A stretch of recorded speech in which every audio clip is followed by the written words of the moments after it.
Yes, good morning mga kasaragaga. Ayan, ang aga namin dito sa farm kasi, maglaba si Saragaga. So, ayan, bago ako maglaba, magluto muna ako ng ulam namin sa umaga.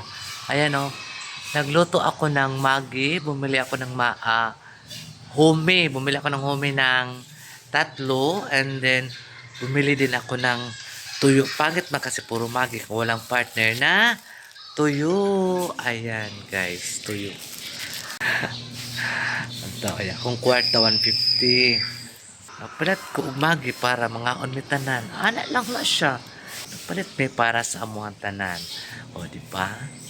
So, ayan po si Sarah ay maglaba. Ang dami kong laban, guys. Diyos ko Maria. Okay lang yan, laban lang. Laban lang self.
A few moments later.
Ayan mga kasaragaga, ayan magluto na naman tayo ng pangtanghalian namin guys. Nagluto ako ng bihon. Sinaluan ko ng dalawang dalawang carne norte para maging masarap ang ating bihon. So ayan, mga kasaragaga, ang mga ganap namin dito sa farm ay naglaba ako, and then ayan, naging kusinero kasi makakain man kami, 'di ba? So ako man naglaba din. Nagluto ako ng bihon. Nagbili ako ng bihon, guys. Maraming mga grocery dito, maraming mga beef loaf, corn beef.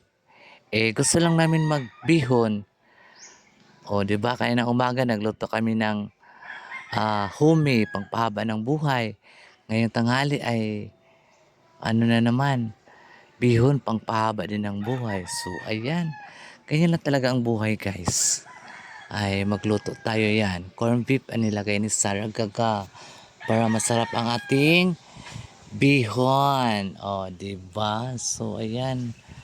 Lagi nilagyan ko ng dalawang corn beef para maninamnam naman yung bihon natin, guys. O, diba? Kahit anong gagawa ka ng paraan para paulam. O, ayan. Ulam na. So, magkano lang man yung bihon binili ko. Mura lang man yung bihon na yun. Susulbad na ang amuang tanghalian. Diba? So, ganyan na talaga ang natin, guys, ang life natin. Yan. So, ayan, niluto kong bihon na yan ay pagsasalo-saluhan naming lahat. Naming lahat dito, yung caretaker dito, yung mga anak niyang tatlo, at dalawa yung medyo kumakain na ng kanin, yung isa nagdudo pa kasi sa mama niya. So, kami mga lalaki, lima kami, lima. So, nilagyan ko ng tuyo para perfect, di ba? Pula-pula yung bihon natin. Hindi nakuratan. Hindi nabigla ba? Yung iba wala kasing tuyo. Kaya nilagyan ko siya ng tuyo para perfect combination ang ating bihon na makulay ang buhay ni Sarah Gaga. Ay, Diyos ko Maria. So, ayan. Anuhin muna natin yan. Pakuluin. Bago natin lagyan ng bihon para masarap ang ating bihon, guys. So maraming sabaw. Hindi ko masyadong pinauga kasi may bata. Kasi sipsipin naman yan pag nilagyan na yan ng bihon. Mawala na kasi yan ang tubig. Kaya dinagdagan ko ang 2 basong tubig para di masyado matigas ang bihon, guys. Malambot ang bihon. O, di ba? So, ayan. Antayin na lang natin na magkulo na yan, guys. Para siya. Perfect siya, guys.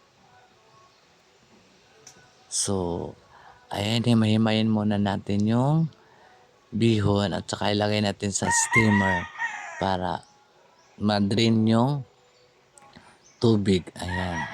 Diba? Pero perfect ang ating bihon. Bihon sa umaga, humi sa, bihon sa tanghali, mali pala. Humi sa umaga, bihon sa tanghali, pagkagabi ay wala na. So mag-ano na lang sila mamayang gabi, mag-open na lang sila ng tinapa, kundi corn pa yan, guys. Nilagay ko na ang bihon. Ayan. O, diba? Perfect kaayo ang bihon, guys. So, natin yan. Sukay-sukayin natin yan para mahalo ang mga ingredients natin dyan. O, diba? O, diba? Maraming tubig. Mamaya, guys, mawala na yung tubig, guys. Naku. Bigla lang nawalan tubig niyan. Tapos, takpan natin mamaya. And then, buksan natin ulit. And, sukayin na naman natin ulit para mag-soft talaga yung lasa sa bihon. Ang lasang corned beef. Ay, ang hinalo ni Sarah Gaga. Huwag natin hahanap pa ng ibang panghalo. May panghalo. Marami man kasi mga dilata dyan eh. Yan na lang ihalo natin. Kumbaga, budget pa. Kasi yan naman ang mga dito sa farm, guys. Ang mga grocery dito sa farm. Dami nilang beefloaf, hindi sila siguro nagaluto ng beefloaf. Minsan kasi wala silang mantika, kaya siguro dapat kasi magluto ka ng mga dilata, dapat i-boil mo talaga siya. Kasi nakakasira daw yan ng kidney.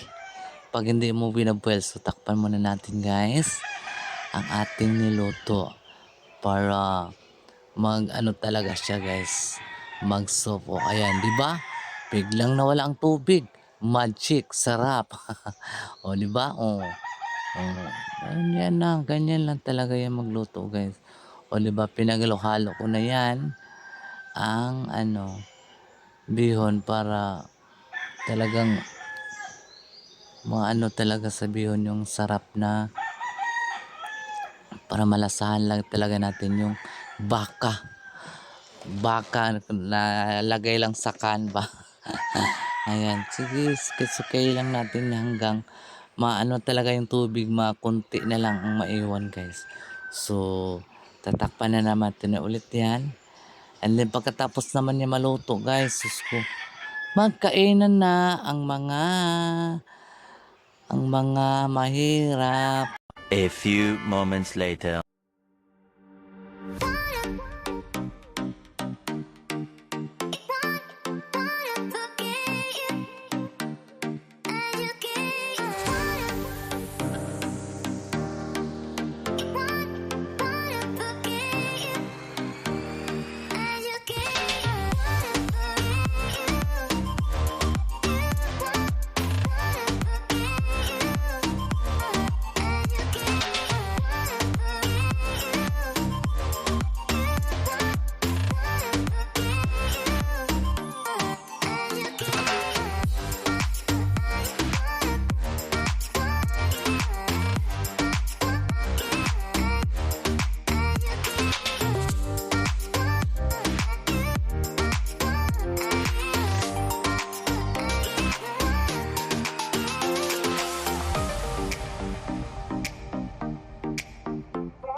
Two thousand years later.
A few moments later.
A few moments later. So, ayan mga kasaragaga, thank you so much sa inyong lahat, sa inyong pagmamahal kay Saragaga. Maraming salamat po sa inyong lahat. So, ayan guys, andito na naman kami sa farm kasi naglaba ako and then naglinis ako sa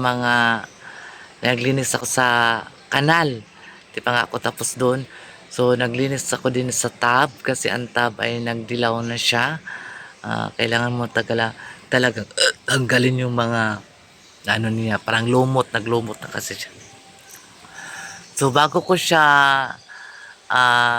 gidrain yung tubig, ay nagbanwas muna ako sa mga kanal para may magamit akong mga tubig. Saka ko siya gidrain. Naglaba ako, doon na lang ako sa gripo. Salad na lang ako sa gripo ng 2 palanggana. Doon na lang ako ng banlaw sa mga damit at saka sa mga bedsheet. Naglaba kasi ako ng bedsheet guys. 2 bedsheet ay 3 kay madam at saka kay Doms at saka yung ginamit sa bisita ni Sir. Nilabanan ko na. So, ayun, nakasampay na maya ay matuyo na yun. Dalhin ko na doon sa mansion. Natuyo na siya guys. So, ayan mga Saragaga, don't skip my ad si Saragaga guys. Ayan. Yan lang po ang hinihiling ko po sa inyo na don't skip ad si Saragaga. Nandito ako sa bahay ko buko guys. Ang sarap ng hangin. Ang sarap sana matulog kaya lang ang daming langgam na itim. Wag natin patayin niya kasi swerte daw yan yung ang bahay mo nilalanggam ng itim. Kung pula pa yan, dapat patayin yan. Kasi ang pula daw mangagat kasi yun. Kaya pinapatay yung langgam na itim. Kaya so ayan mga kasaragaga, thank you and bye bye. I love you all sa inyong lahat. So Madam Toots, ayan, ingat po kayo sa biyahe. Happy trip na, pauwi na kayo ng Davao City. So ayan Madam and Sir. And Sindon, I miss you so much Dong. I miss you so much. I miss ka na ni Sisi.